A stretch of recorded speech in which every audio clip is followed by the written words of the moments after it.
ದಯವಿಟ್ಟಂತೆ ಸ್ವಾಂತಂ ನಾಟಿಲ್ಲೆ ಐತೆ ಪ್ರಿಯ ಪೇಟ ಸಹೋದರಿ ಸಹೋದರನ್ಮಾರೆ.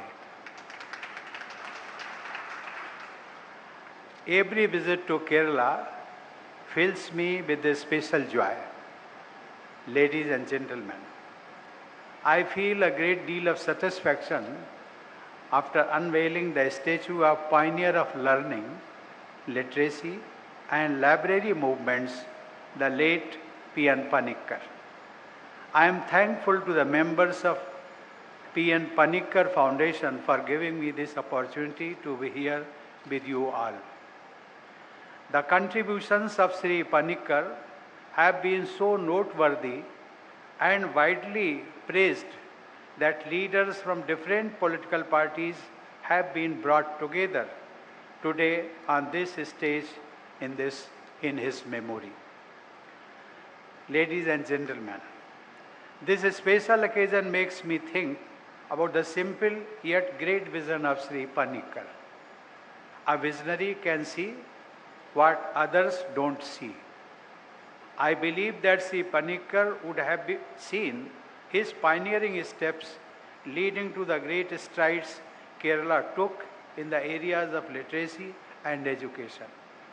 An area of literacy can remain an area of darkness. An area of illiteracy can remain an area of darkness. The light of literacy can brighten the path to individual and collective progress.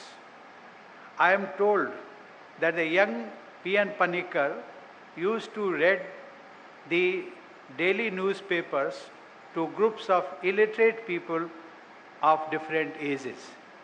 He started a reading center in a small room provided by the local cooperative society in his village in Kuttanad. Sri Panikkar held Mahatma Gandhi in very high esteem.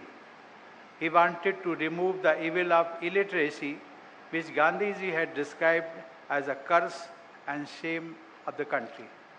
Sri Panikkar spread a very simple and most potent message, Vaichu Valruka, which means read and grow.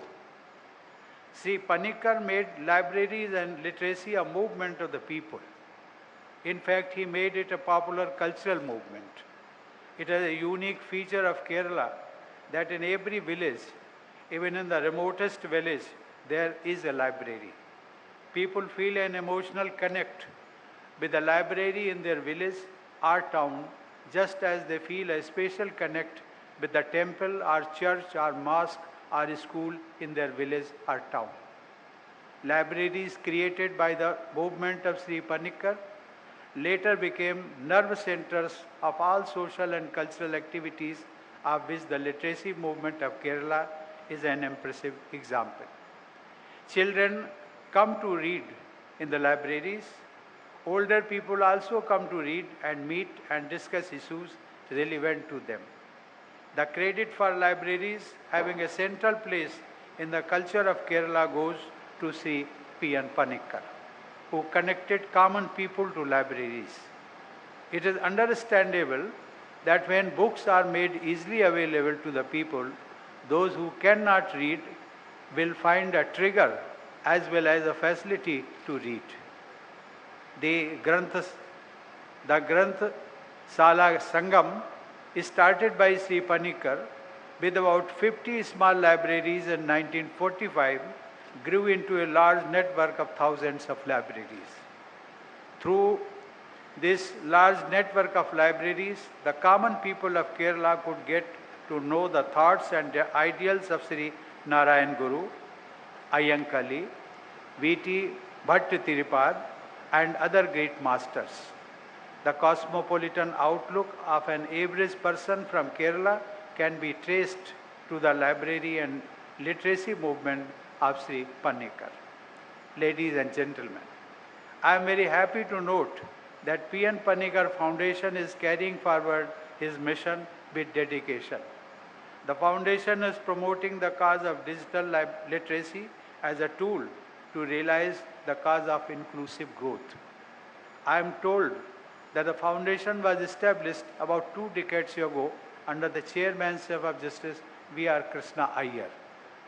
During my days as an advocate in the Supreme Court, I closely observed and highly admired Justice Krishna Iyer as a great jurist and judge whose heart would beat for the poor and the downtrodden.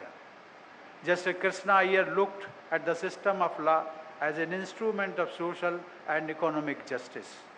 It was only natural for him to get involved in such activities of social development and inclusion. I am happy to note that the Foundation has started digital learning in rural areas since the beginning of this century, and this effort has succeeded in establishing thousands of home digital libraries. This effort of the Foundation is a very meaningful tribute to the memory of Sri Panikkar. I must appreciate the efforts of Professor P.G. Kurian, former Deputy Chairman, Rajya Sabha, and Sri N. Balagopal, Vice Chairman of the P.N. Panikkar Foundation, in reaching the unreached through initiatives like P.N. Panikkar National Reading Mission. I have been informed that the Prime Minister Sri Narendra Modi has directed the Foundation to reach 30 crore underprivileged people in the country through the National Reading Mission by 2022. I have been told that the Foundation has made substantial progress in the direction of realizing this target. Ladies and gentlemen, I am happy to note that the commendable work done by P.N. Panikkar Foundation resulted in the setting up of P.N. Panikkar Vigyan Vikas Kendra by the Government of Kerala as an autonomous organization. As mandated by our Constitution, it is one of the fundamental duties of every citizen of India to develop the scientific temper, humanism, and the spirit of inquiry and reform. The objective of the Vikas Kendra is to reduce poverty through knowledge.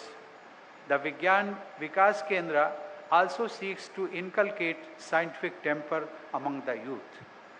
Observing the Punyatithi of Sri Panikkar on 19th June as Reading Day is the most appropriate way of paying tribute to the great nation builder.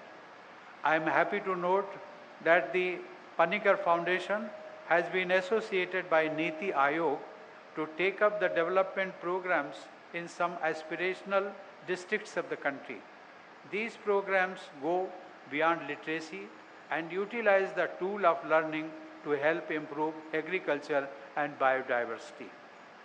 Ladies and gentlemen, I am glad to note that the Foundation is celebrating Azadi Ka Amrit Mahotsav by organizing a large number of awareness camps with the help of Gram Panchayats throughout the country. I am very happy that the activities of the Foundation are now spreading to other parts of the country as well as some foreign countries too. Ladies and gentlemen, the Sakshara Keralam movement became popular and effective due to the foundations laid down by Sri Panikkar. Kerala became the first state to have 100% literacy. The highest literacy and education levels in Kerala have had a multiplier effect.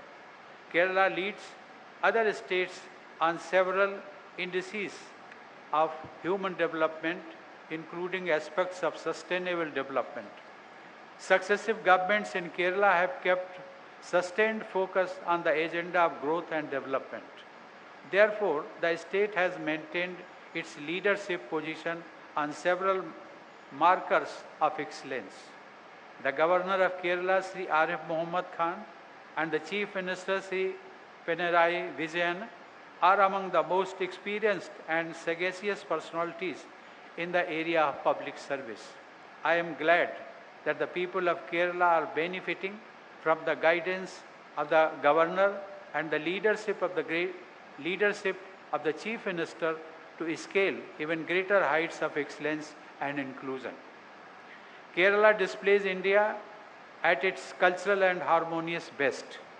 It has attracted people from all parts of the world, absorbed different cultures and religions while maintaining its distinct features. The people of Kerala have earned respect and goodwill in the rest of India and in different parts of the world. The enterprising members of the Indian diaspora from Kerala have not only been sending large amounts of remittances home, but also kept the prestige of India very high in the lands they have adopted as their workplaces. Ladies and gentlemen, the service sector professionals from Kerala, especially the nurses and doctors, are highly respected and relied upon by people everywhere. Recently, when the COVID pandemic affected the entire world, nurses and doctors from Kerala were among the most visible COVID warriors in India, the Middle East, and so many other regions on the globe. The people of Kerala enhance the pride of India. Ladies and gentlemen, I love visiting Kerala also because this state fills me with energy which it derives from its bountiful blessings of Mother Nature. I recall our former Prime Minister, late Sri Atal Bihari Vajpayee, whose birth anniversary we will celebrate on 25th December, had chosen this land to welcome the new millennium. During the 5 days he spent in Kumarkam on the banks of Bemnad Lake, both the poet and the thinker in him were inspired. He penned a series of musings in which he wrote, and I quote, "Nature's silent beauty provides a perfect setting here for contemplation," unquote. In God's own country, it is indeed a special privilege to be in abode of Lord Vishnu, that is Tiruvananthapuram. Ladies and gentlemen, there is a saying in Sanskrit, Amritam tu Vidya, which means education or learning is like nectar. I once again commend the Panikkar Foundation for distributing this nectar of learning in the entire country. I extend my heartiest greetings to all of you for Christmas and wish you all a very happy New Year. Thank you. Jai Hind.